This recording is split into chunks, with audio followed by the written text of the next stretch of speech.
Hej alle sammen, mit navn er Oliver, og velkommen til min kanal. Nogle af jer kender mig måske fra min kanal, mig og min lillebror. Hvor mig og min bror, vi har spillet FIFA i mange år. Vi valgte bare at optage det, da vi startede op en YouTube-kanal i 2014. Men folk begyndte først faktisk at se os i omkring 2015 og 16, hvor vi faktisk begyndte at lave godt content. Og på den kanal har jeg ikke uploadet i, hvad der svarer til en måned nu. Så jeg tænkte, hvorfor ikke gutter, lave en ny kanal? For vi ved alle sammen, og det er facts det her. Hvis du har 2 kanaler, så er du dobbelt så effektiv. Det er sådan, det fungerer, og sådan er det bare. Så hvad kommer der til at ske på den her kanal, gutter? For jeg ved, det er alle sammen, det er det, I sidder og tænker lige nu. Bliver det FIFA? Nej, det bliver ikke FIFA. Ikke mere FIFA. FIFA kommer stadig til at ske over på den anden kanal, mig og min lillebror. Vi skal gerne tjekke den ud. Men den her kanal kommer til at blive en oplevelse. Det lyder underligt. Det der pretty much bare kommer til at ske her, er at vi skal simpelthen se, hvad der sker i den danske FIFA community. Eller se hvad der skal ske. Vi skal prøve at se om vi kan komme derind. Se om vi kan komme ned. Se hvad alle andre YouTubere laver. Og om hvordan man vokser på en YouTube. For teknisk set, jeg ved intet om den danske YouTube community overhovedet. Jeg kender Lasse. Det er pretty much det. Altså Lasse Vestergaard. Oliver, hvis det er så det er du en kont. Ellers så ser jeg faktisk ikke særlig meget dansk YouTube. Jeg ser mest britisk YouTube og amerikansk. Så hvad er det, de danske YouTubere, de går rundt og laver, og hvad er det danskerne, de vil se? Så det første, man selvfølgelig altid kan gå ud efter, det er reaktionsvideoer. Vi ved alle sammen, de er mega populære nogle gange, ikke altid. Og nu sidder jeg selvfølgelig her og tænker, jeg har været på den her platform i et stykke tid. Jeg har faktisk været på den her platform siden 2012, da jeg lavede min allerførste kanal, som jeg ikke har tænkt mig at nævne navnet på, fordi at de har lavet Pokémon-ting, og det var forfærdeligt. Det var det dårligste, jeg nogensinde har lavet. Og derefter lavede jeg så en ny kanal, for jeg synes, det her det er classic content, Oliver. Du bliver simpelthen nødt til at lave en ny kanal, hvor det bare bliver bedre og bedre og bedre. Det er som jeg gør nu, pretty much. Men det den her kanal hed, den hedder I'm That Kind of Bloke. Og selvfølgelig var det på engelsk, fordi igen, jeg ser ikke så meget dansk YouTube. En af grundene bag det også, jeg har boet i USA et stykke tid, så jeg tænkte, jeg kan sagtens tale engelsk. Det der bare så er lidt irriterende, det er, jeg var på det tidspunkt en meget akavet teenager. Jeg var 16-17 år, og jeg fik lige smidt nogle bøjler i kæften. Så det der kommer til at ske, det er, at jeg kommer til at lave en video, som jeg tænker, det her, det bliver godt. Det bliver skide fedt, det her. Den her video kommer til at bange måske 1000 views. Fed. Og jeg skal selvfølgelig optage den her på engelsk, fordi det er en god idé. Og det der så sker med den her video, det er, den går hen og får 677.000 views. Og det er den mest akavede video, jeg har lavet. Det er nok ikke den mest akavede, men det er den... Fuck, den er cringe. Hvis I nogensinde har hørt om et sådan lille spil, der hedder Cookie Clicker, ja, der tænker jeg, det kunne være skide sjovt, hvis jeg gik ind og ændrede i HTML-koden, så jeg kunne snyde for at vinde det her ekstrem lortespil, nu når jeg tænker over det. Jeg ved ikke engang, hvorfor jeg spillede det. Jeg synes sikkert, det var skide sjovt på det tidspunkt, og det var sikkert også skide sjovt på det tidspunkt, men det er bare ikke særlig sjovt lige mere. Men det der kommer til at ske, det er simpelthen bare, at jeg tænker, jeg vil clickbait the shit out of den her video. Videoen hedder, og den hedder virkelig det her: Cookie Clicker, how to cheat / hack. Easy and for all versions. Og endnu mere brackets. Easy plus 1 billion cookies. Over 1 milliard cookies, gutter. Jeg var en big baller dengang. Så jeg synes bare, den her kanal, det kunne være skide fedt, hvis vi startede ud med at kigge på de her 4 minutter og 22 sekunder. David Dobrik, jeg var så tæt på at komme før dig. I mean, come on. 4 minutter og 22 sekunder. Jeg ved godt, det ikke er 420, men jeg er fandme tæt på. Men ja, jeg synes, det kunne være mega fedt, hvis vi reagerede til min akavede teenageår, hvor jeg lige havde fået bøjler i kæften. For anden gang, vil jeg gerne lige sige. Fordi da de tog dem ud første gang, der fandt de så ud af 3 år efter. Du er ikke færdig. Din kæft er stadig lige så fucked up, som den var før. Det er jo bare fedt. Lad os starte videoen.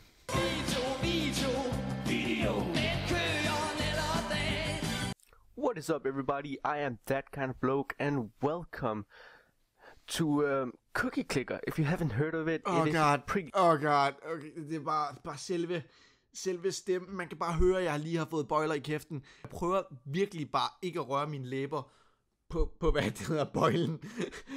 Og det lyder forfærdeligt. Det gør ondt for mig at se det her. Det gør virkelig. Lad os bare continue, fordi jeg kommer, og jeg er den sjoveste mand i den her. Altså, jeg kommer med den fedeste joke nogensinde. Pretty big game right now that's growing, and Pretty big all game. it kind of is, it's what the name says. It's clicking a cookie. So Fucking godt forklaret, Oliver. Spidse. you start off with a cookie over here that you can click and you gain cookies. So all you gotta do is click this until you can afford some of these things that click for you automatically. So the cursor at first gives you like 0.1 cookie per second. The granny gives 0.5, I think, and then so on, yeah. But that's all it is, and this is kind of Det skal lige siges, jeg synes, jeg var den fucking sejeste med den kasket på. Og med mine Razer headphones, som der var en mikrofon i. Jeg synes det her, det var det fedeste. Jeg synes det er det værste af det hele. Jeg sidder her, og jeg fucking elsker mig selv på det her tidspunkt. It's an addictive game. It really is. You get addicted to it at first. Yeah, so I'm just gonna be clicking for now, and then I'll be back. I don't know how far. A week? Let's say a week. 12 seconds later. You know what? Fuck this shit. No. If you're like me and you don't want to play this game for a week. Fucking comedy gold, gutter. Hvad snakker I om? Det der, det fed. Hold kæft, jeg har humor. Hold kæft, der er humor lige der. Altså, det der, jeg sidder sådan, jeg vil bruge en uge på det her, men det er, der vil gå over, så det er kun 12 sekunder. Der er aldrig nogensinde nogen YouTuber, der har gjort det her. Jeg var den første, og jeg var... Satan, jeg var sjov. Er du sindssyg? Altså... 677.000 views, gutter. Comedy. Game for a week until you get like 1 million cookies per second. Then I'm gonna teach you how to cheat, hack, or whatever you want to call it, this game. So when I do this, you're probably... Jeg sidder lige og overvejer, hvis man har det her spil, hvis du snyder i det her spil, så der er jo ingen pointe med det her spil, hvis du snyder. Hvorfor snyder jeg i det her? Jeg ved godt, jeg prøver at sidde og forklare, at det er fordi, hvis du ikke gider at gøre det her, men hele pointen med det her spil er, at man grinder. Hvorfor gjorde jeg det her? Jeg spillede det ikke engang særlig meget, jeg spillede det lidt. Jeg er 100 på, at jeg kun gjorde det for at få views, og det fik jeg så også. Gonna not want to play it when you learn how to cheat. So if you don't want to learn how to cheat on this game because you think it's fun, you shouldn't watch this, because I'm basically taking all the fun out of the game right here. Altså, spoiler warnings, det fandt et sted dengang. Hold kæft, altså, det var the pinnacle. Jeg var en nice guy. Jeg lige sørger for, at folk, der faktisk godt kan lide det her spil, at det ikke ødelægger for dem. Fordi man ved alle sammen, hvis du kender koderne, så kan du ikke spille det bagefter. So what you're gonna do is you're gonna go Control Shift I, and you get up with this thing. And now what we have to do is type in commands. So I've already had a command that's pretty long, so you guys don't have to wait, but this is the command. Det værste er, når jeg sidder og kigger den her igennem, ikke også, gutter? Det er, jeg har ikke selv, altså det er jo ikke selv, jeg fandt nok en YouTube-kanal, som gjorde det her. Og så tænkte jeg bare, det vil jeg også gøre. Og så clickbaitede jeg bare fucking shitet ud af den. Det er sådan, det er jo ikke sådan, jeg selv fandt på de her koder eller noget. Jeg fandt en video på YouTube og tænkte, det kan jeg også gøre. Det er det værste af det hele. Det her, det er så unoriginal, som noget kunne være. Og det på en eller anden måde fik det alligevel 677.000 views. And basically what this is just, a automatic clicker. So it clicks the cookie automatically for you. I can't really remember how much it is per second, but it works fine. It works fine. God. Det er virkelig stemme. I kender godt det der, når man sidder og lytter til video eller et eller andet noget af sig selv, altså man sådan lidt, det lyder ikke som mig, det der. Ja, det her, det er forfærdeligt. Jeg er 17 år på det her tidspunkt, vil jeg gerne lige understrege. Ja, jeg havde ikke nogen kæreste på det tidspunkt, lad os bare sige det sådan. Oh, somebody kill me, please. Somebody kill me, please. Stupid me. I have to write equals to the amount of cookies I want. So we can do this.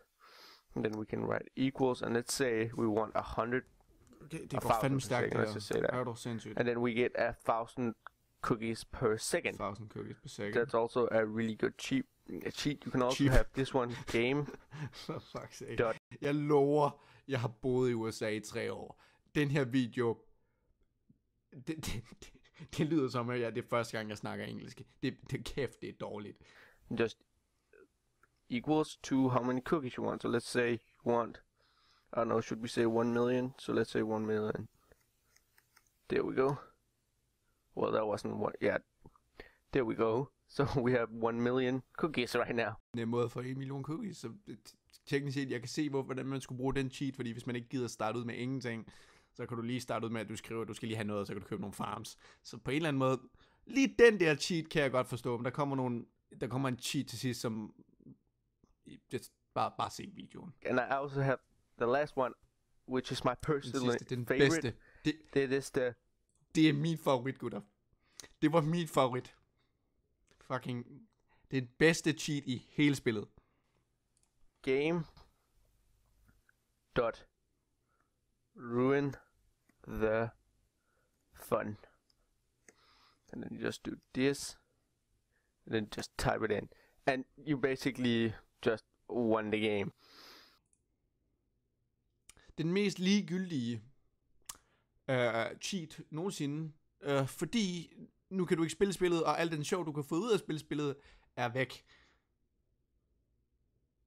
Men det var min favorit, gutter. That's all it is. I have all the achievements, and now I have, I don't know, like 1 billion freaking cookies, and I can just close it down, and I can buy all the things I want.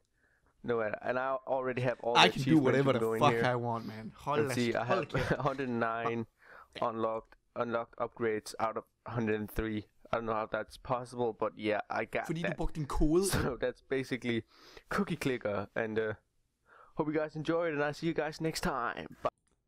And I'll see you guys next time. Okay. Er det ikke stadig lidt den, jeg bruger på en anden kanal, og vi ses senere, gutter? Det er pretty much bare lidt anderledes. Jeg ved ikke lige, hvorfor jeg altid gør det her. Det har jeg seriøst gjort. Hold da kæft, det larmer det der. Er du sindssyg, at det er min outro, det her. Thanks for watching. Det var mit gamle profilbillede, det der. Jeg synes, det var så nice.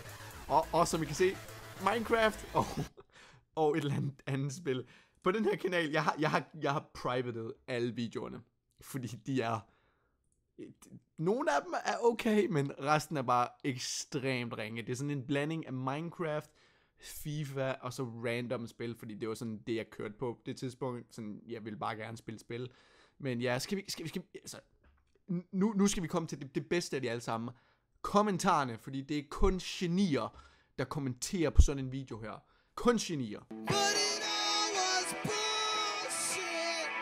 Played for 1 day and got 3 million a second. Holy shit. Det er et flex, and I like it. You sound Danish. I know, it's crazy, but maybe he is Danish? Godt set. Netflix and Skill. Fucking play on words. Fantastisk navn. OMG TYSM. Hvad fuck står TYSM for? Try. Jeg har ingen anelse om, hvad... Jeg er ved at blive gammel. Jeg har ingen anelse om, hvad det betyder. Thank you so much. Hold kæft, man. Jeg har ingen anelse om, det var det betød. What? Okay. Du er velkommen. Det er et år siden. Folk ser stadig den her video. Det er helt utroligt. Hello there. Ikke for at være grammatisk eller noget, men det vil staves T-H-E-R-E. There. Og i stedet for there, så når du har there, så er det personer. Og hvis du har there, så er det ligesom over there også. Det er lige meget. Han er måske ikke engelsk. Mac user. De prøver, og det virker bare aldrig for dem. Cause Mac sucks, pretty much. Yeah, I agree. It's cause it's a Mac, and Mac sucks ass. For fuck's sake. Pretty much har jeg på en af mine videoer fået Mac og PC brugere til at slås mod hinanden. Fantastisk. Det pinnacle of my career, altså helt op. Lazy Web har en rimelig god forklaring. Han tænker, bruger du Chrome? Fordi hvis du ikke bruger Chrome, så kan du ikke gøre det her. Hvis du bruger Safari, så tænker jeg, der er et problem, og du nok ikke kan gøre det. Altså, jeg siger det også bare, jeg er herude og hjælper folk. Jack skriver, thank you so much, you got rid of my addiction. Det er det, jeg gør. Hvis man har de her koder, så pretty much spillet er ligegyldigt. Altså fuldstændig. Der er ingen pointe i det bagefter. Dog vil jeg sige, at du kan stadig spille det. Bare lad være med at skrive koderne ind. Så svært er det heller ikke. Men i forvejen, det er et lortespil. Jeg synes faktisk, folk har været rimelig respektfulde indtil videre. Der er en, der skriver her, lol, I like how people are so serious. Did you hear? Altså, han staver det ikke rigtigt, men here the last comment, games ruined the fun.